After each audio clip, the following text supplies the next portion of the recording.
नमस्कार दोस्तों, स्वागत है आप सबका मेरे यानी शुभम के साथ एसएससी लैब पर। आज के सेशन में मैं यहाँ पर डिस्कस करने वाला हूँ कैसे आप गणित में के अंदर मैक्सिमम स्कोर कर सकते हो, बिल्कुल मेरी तरह। मैंने कौन कौन सी बातें फॉलो करी, कौन कौन से पॉइंट मैंने यहाँ पर फॉलो किए थे जिससे मेरा स्कोर हर बार फुल में फुल रहा। कोई भी गवर्नमेंट एग्जाम उठा करके देख लो, हर बार मेरा स्कोर फुल में फुल रहा। अगर मैं सीजीएल की बात करूँ तो 5 बार 50 में 50 स्कोर रहा है प्री के अंदर, और मेंस जितनी बार दिया हर बार 90 में 90 स्कोर मैंने मेंस के अंदर कर रखा है। 2021 में जब 200 नंबर का मेंस होता था तो वहां पर मेरा 195 का स्कोर बना था। आप कहोगे सर आपके 5 नंबर कम कैसे हो गए, कटे कैसे? मैंने क्या किया था, वहां पर बहुत ज्यादा ओवर स्पीडिंग कर दी। ठीक है, 2 घंटे का पेपर होता था, 1 घंटा 25 मिनट में पूरा का पूरा पेपर खत्म कर दिया। और छोटी छोटी जो सिली मिस्टेक्स होती थी उस टाइम पर, ये भी कह सकते कि हाँ थोड़ी सी प्रैक्टिस की कमी थी, तो वो छोटी छोटी 2 सिली मिस्टेक हो गई और उन्होंने मेरा स्कोर क्या कर दिया, 5 नंबर से कम कर दिया। ऐसा नहीं कि मुझे आता नहीं था, आता सब था भाई, मैंने पूरा पूरा पेपर अटेम्प्ट किया था, लेकिन वो छोटी सी सिली मिस्टेक्स ने 2 मेरे क्वेश्चन कट कर दिए, 5 नंबर वहां से मेरे कट हो रहे थे। तो मैं इस पर भी चर्चा करूंगा कैसे आपको उन सिली मिस्टेक्स से बचना होगा, कैसे आप उन सिली मिस्टेक्स को अवॉइड कर रहे होंगे, इस पर हम लोग डिटेल में चर्चा कर रहे होंगे। थोड़ा सा मैं अपने इस सब्जेक्ट के बारे में अगर बात करूं, मैथ्स की अगर मैं बात करूं, थोड़ा सा ये सब्जेक्ट भी डिफरेंट होता है अन्य सब्जेक्ट के मुकाबले। भाई मैथ में क्या होता है, आपके कॉन्सेप्ट जितने ज़्यादा आपके कॉन्सेप्ट पर पकड़ होगी, जितने ज़्यादा आपके कॉन्सेप्ट क्लियर होंगे, उतना ही ज़्यादा ये सब्जेक्ट इंटरेस्टिंग लगता है। भाई बहुत से बच्चे ऐसे होते हैं जिनका कॉन्सेप्ट वाला पार्ट वीक है। अगर कॉन्सेप्ट वाला पार्ट आपका वीक है तो आप पाओगे कि यहाँ पर मैथ फिर उनको बोरिंग लगने लगती है, मैथ पढ़ने में मन नहीं करेगा। भाई मैथ की क्लास में वो फिर गायब होने लगते हैं अगर कॉन्सेप्ट वाला पार्ट वीक है। कॉन्सेप्ट पर आपको क्या करना होगा, मजबूत पकड़ बनानी होगी। कैसे आप मजबूत पकड़ बनाओगे कॉन्सेप्ट पर, तो आपको करना ये होगा, थोड़ा सा सर टाइम अपना इन्वेस्ट करना होगा मैथ्स में। थोड़ा सा जब आप टाइम इन्वेस्ट करोगे तो यहाँ पर आप पाओगे कि आपका जो कॉन्सेप्ट वाला पार्ट है वो तो स्ट्रांग हो ही रहा है, प्लस जो कैलकुलेशन वाला पार्ट था वो भी आपका इंप्रूव होगा जब आप अपना टाइम इन्वेस्ट कर रहे होगे मैथ सब्जेक्ट के अंदर। भाई मैं अगर अपनी बात करूं तो मैंने 10,000 घंटे के आसपास इन्वेस्ट कर रखे हैं मैथ्स के अंदर। भाई गणित सब्जेक्ट के अंदर इतना टाइम बहुत इन्वेस्ट कर दिया।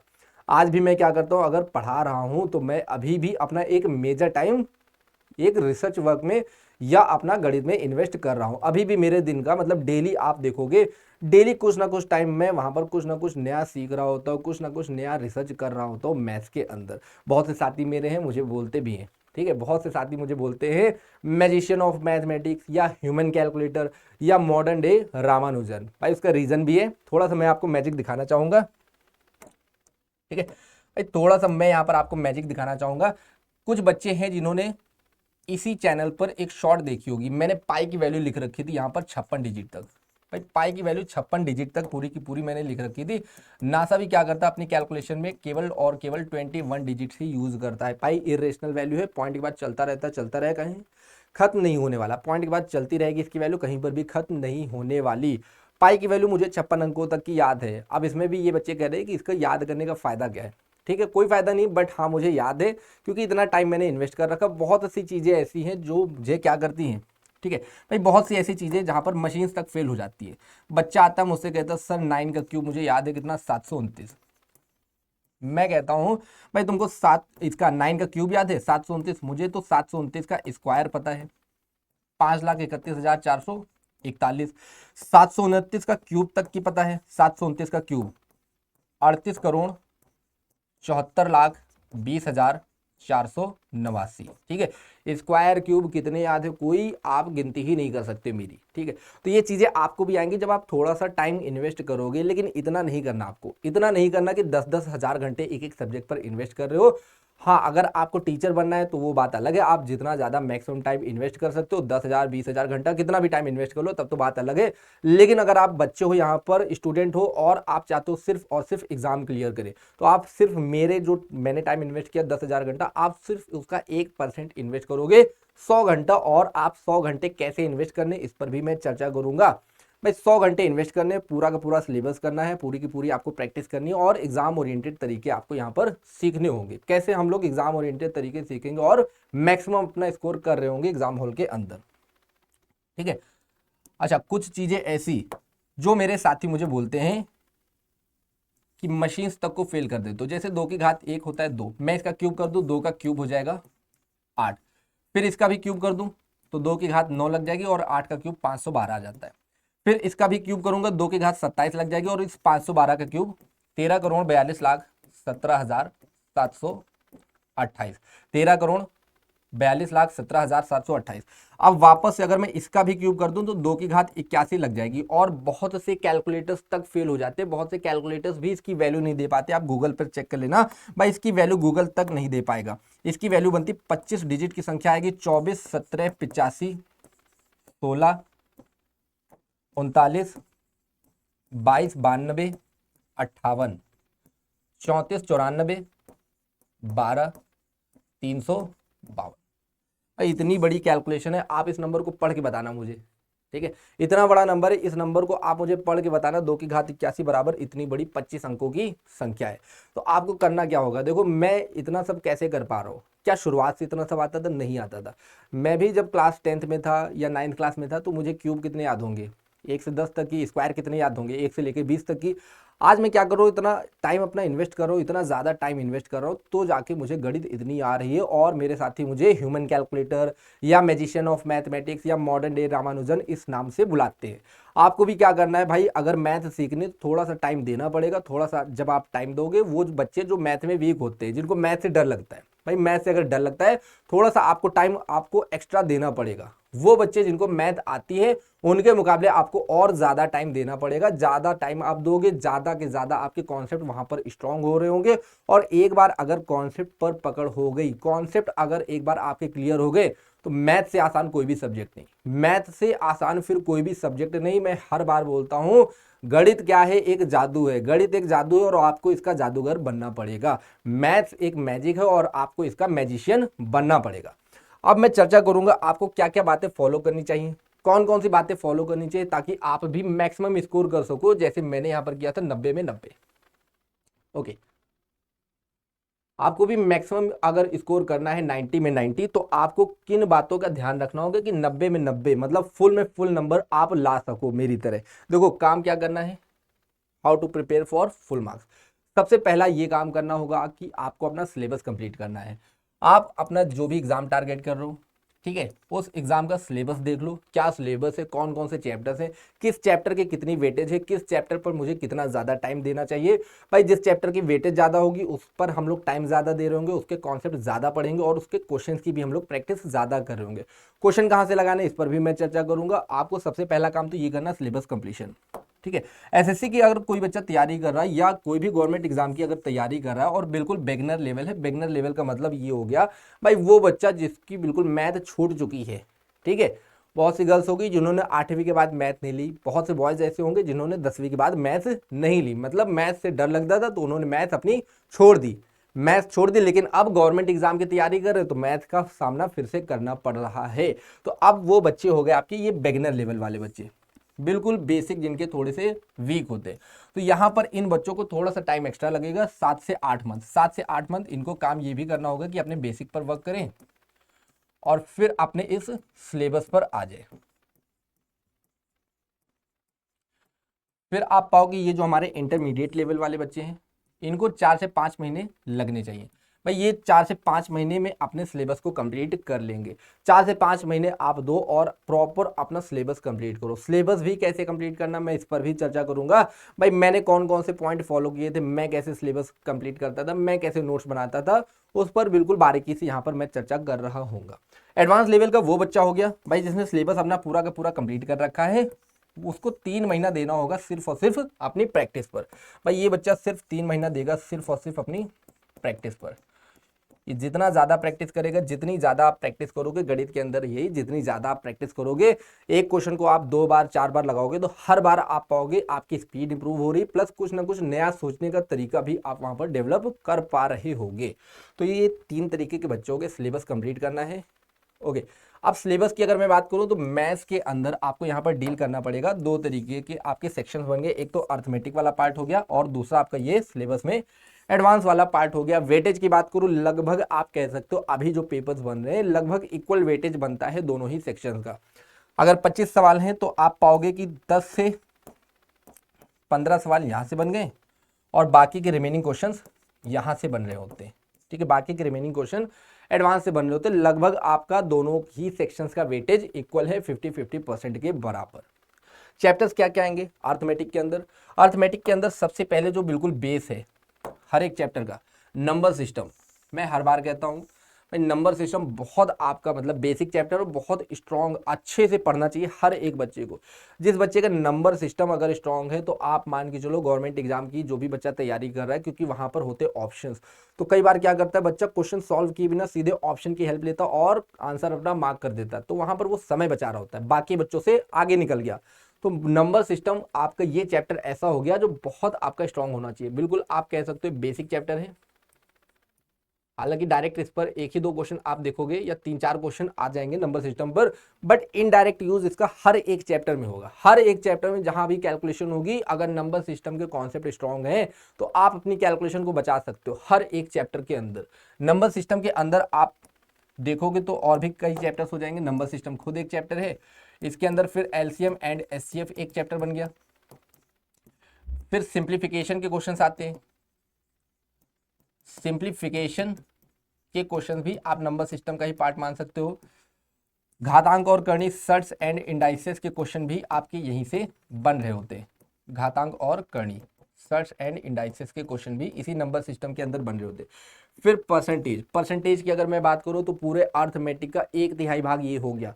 परसेंटेज अकेला चैप्टर है, पूरे अर्थमेटिक सेक्शन का 1/3 पार्ट आपका ये बन गया। क्यों सर? क्योंकि परसेंटेज के जो कॉन्सेप्ट है वो अन्य चैप्टर में भी यूज होते हैं, ये बहुत इंपॉर्टेंट चैप्टर्स हो जाते हैं भाई, इन पर बहुत आपको फोकस देना चाहिए। इन चैप्टर्स पर बहुत अच्छे से आपको फोकस करना होगा। परसेंटेज खुद में एक चैप्टर, यहाँ से क्वेश्चन बनेंगे। फिर प्रॉफिट लॉस एंड डिस्काउंट, पूरा का पूरा चैप्टर बेस्ड है परसेंटेज के कॉन्सेप्ट पर। SI CI, simple interest, compound interest, यहाँ पर भी आपके सेम यूज होते परसेंटेज के ही कॉन्सेप्ट। तो परसेंटेज को अगर मैं बोलूँ तो अर्थमेटिक का 1/3 भाग पूरा का पूरा परसेंटेज में आ जाएगा। फिर बात करते हैं एवरेज की। रेशियो प्रोपोर्शन से भी क्वेश्चन देखने को मिलेगा, पार्टनरशिप से मिलेगा, एजेस से मिलेगा, मिश्रण और परिमिश्रण, मिक्सचर एंड डेलीगेशन से। टाइम एंड वर्क हो गया। टाइम एंड वर्क के साथ साथ आपका एक चैप्टर ये भी बनता है पाइप एंड सिस्टम, तो इसको भी आप नोट करोगे, पाइप एंड सिस्टम, नल और टंकी। और एक चैप्टर बन जाता है वर्क एंड वेजेस, कार्य और मजदूरी।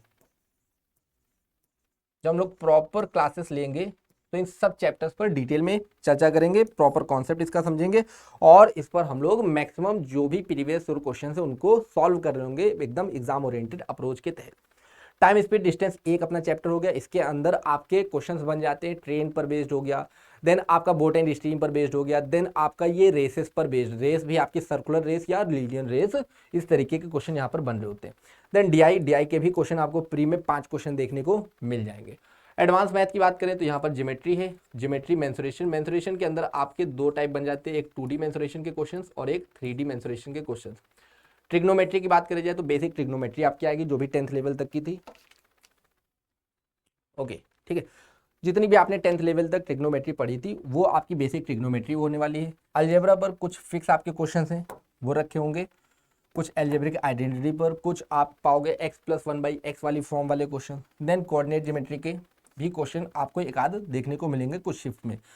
स्टैटिक्स ये आपके मेंस का चैप्टर है, ठीक है, मेंस में इस पर क्वेश्चन बनते हैं, अभी तक प्री में नहीं पूछे गए।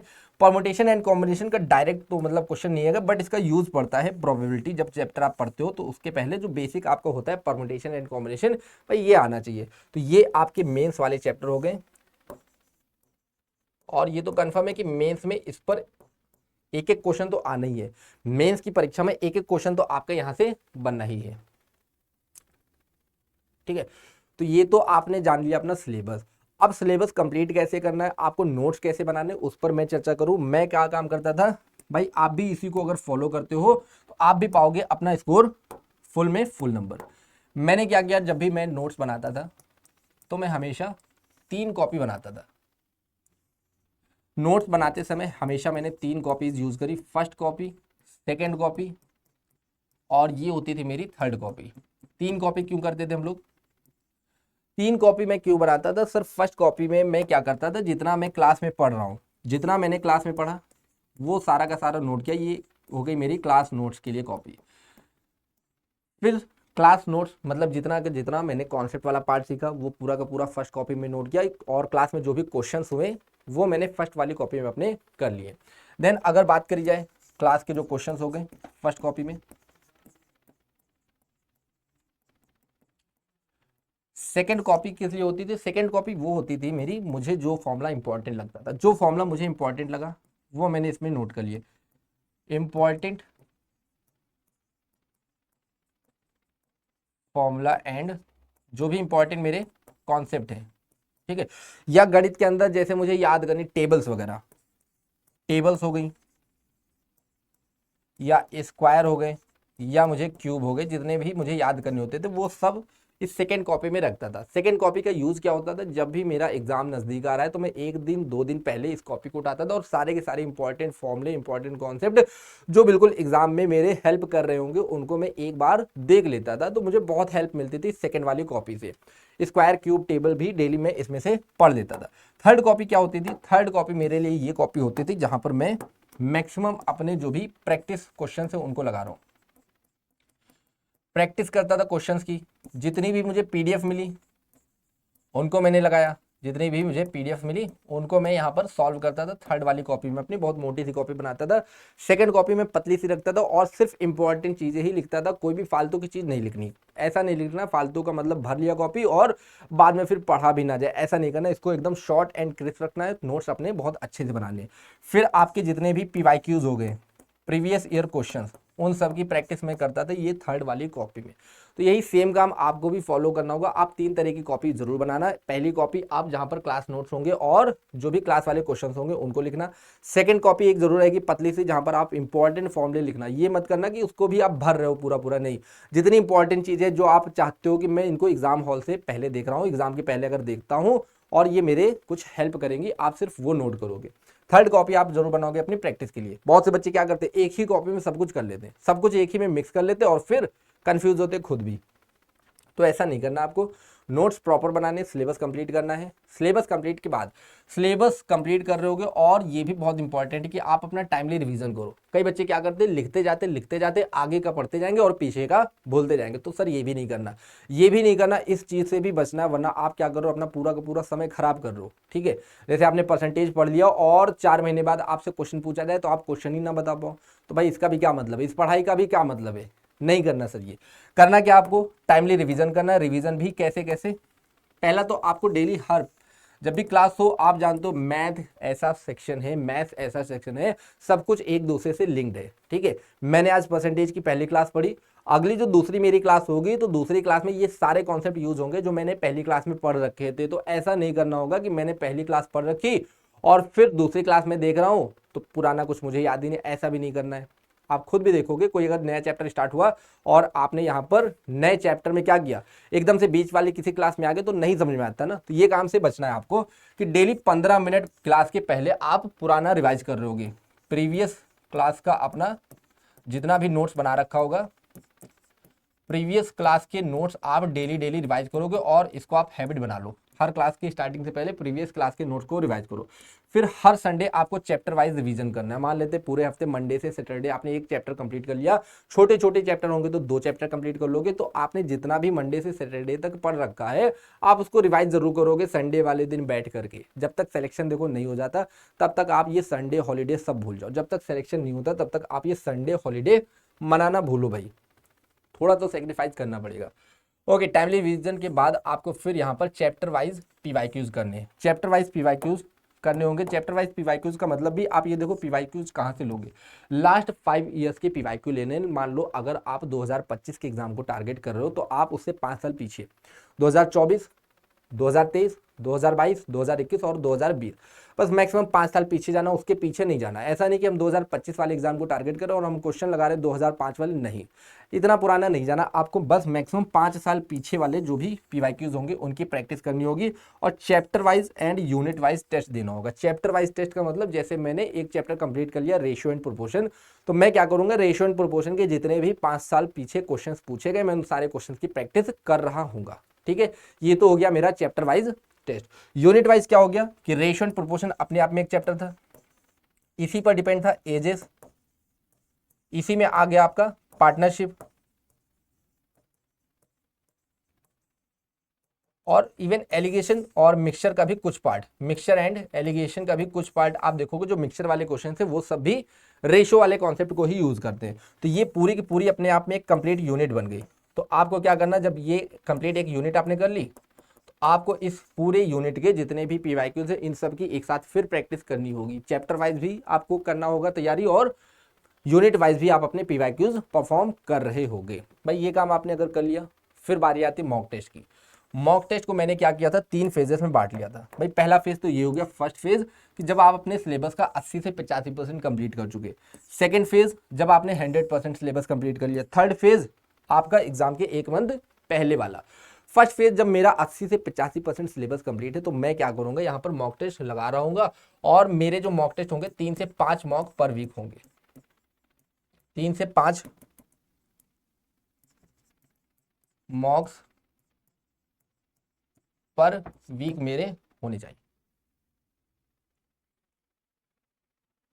3 से 5 मॉक्स पर वीक होने चाहिए। और यहां पर आप पाओगे 50 में से कोई बच्चा अगर 35 प्लस स्कोर कर रहा है तो अच्छा स्कोर माना जाएगा, 50 में से 35 प्लस। सेकेंड फेज मेरा सिलेबस 100% कंप्लीट हो गया, और यहां पर आप ये पाओगे कि अब मैं 50 में से 45 के आसपास स्कोर बना रहा हूं, तो ये बहुत अच्छा स्कोर माना जाएगा जब आपने 100% सिलेबस कंप्लीट कर लिया और ये सारी चीजें आप फॉलो करते हुए आ रहे थे। यहाँ थोड़ी सी दिक्कत आएगी बच्चों को स्पीड की, कि सर हम स्पीड पर कैसे काम करें। तो स्पीड के लिए क्या करना, आपको अपने मॉक टेस्ट बढ़ा देने होंगे। जो हम 3 से 5 मॉक लगा रहे थे वो अब हमारे 5 से 7 मॉक हो जाएंगे। 5 से 7 मॉक पर वीक, 5 से 7 मॉक हम हर हफ्ते लगाएंगे। देन इसके बाद जो हमारा लास्ट आएगा थर्ड फेज, यहाँ पर मैक्सिमम आप पाओगे 10 से 12 मॉक लगाने ही लगाने हैं। भाई जितना ज़्यादा मॉक लगाओगे उतना ज़्यादा इंप्रूवमेंट होगा। 10 से 12 मॉक पर वीक लगाओगे और स्कोर सारी बातें फॉलो करी तो 50 में 50 बन रहा होगा, और मेंस की बात करें तो 90 में 90 स्कोर बन रहा होगा। भाई इतने सारे आपको ये फॉलो करने। देन बारी आती है मॉक टेस्ट एनालिसिस की। मॉक आप लगा रहे हो तो कई बच्चे ये करते सिर्फ मॉक लगा देते और निकल गए, मॉक छोड़ के निकल गए। नहीं करना आपको ऐसा। आपको क्या करना, मॉक टेस्ट की एनालिसिस करोगे तो आप पाओगे कुछ अनसॉल्व्ड क्वेश्चन थे, कुछ आपने रॉन्ग क्वेश्चन सिली मिस्टेक कर दी, और कुछ आपने टाइम टेकिंग क्वेश्चन थे। तो इन पर भी आपको समय देना पड़ेगा और इन पर भी आप अपना काम कर रहे होगे। तो ठीक है, ये सेशन आपको यूजफुल लगा होगा। तो हम लोग सेशन को यहीं पर करते एंड। तब तक के लिए धन्यवाद।